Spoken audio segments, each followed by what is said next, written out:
When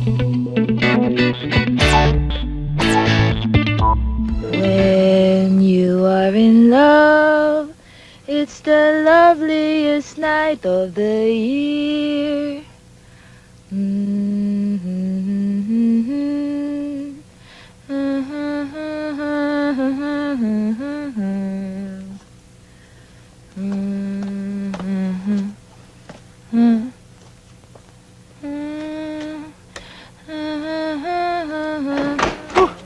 Ano na? Okay ba yung pamamasyal natin? Ha? Okay! Okay. Ano, bukas ulit. Sige! Okay, nasabi ko. Oh, Hi! So, there you are. Tamang-tama lang ang dating ninyo. Nakahain na ang hapunan. Come and get it. Wow, sarap! Sayang nakakain na kami ni Daddy. How sad. Well, at least samahan nyo man lang ako dito sa table. Malungkot naman siguro kung mag-isa kong lalasapin ng isang masarap na hapunan. Sit down! Teddy boy, where are your table manners? Upuan niya ng daddy mo. Sorry, ah. Come on, sweetheart, sit down.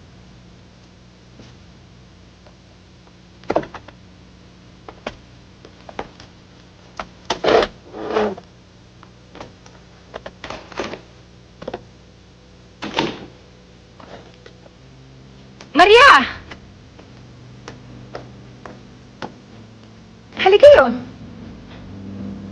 Ma'am, payagan niyo na akong makasama ang anak ko. Nakikiusap ako sa inyo. Payagan niyo na akong tumira dito. Magpapaalila ulit ako sa inyo tulad ng dati. Huwag lang akong malayo sa anak ko. Alam mo, ingit na ingit ako sa'yo, Maria. Dahil kung ako ikaw, at ginawa mo sa akin ang lahat ng kawalangyang ginawa ko sa'yo, hindi na ako makikipag-usap ng ganyan. Papatayin na lang kita at kukunin ko anak ko. O ano, Maria? Umupo ka na at kasama ka sa salo-salong ito. Upo, sabi eh! Ah, Maria. Dakila ka nga ba? O... ba't ka nakatanga dyan? Maupo ka. wala ho kasi akong ganang kumain eh.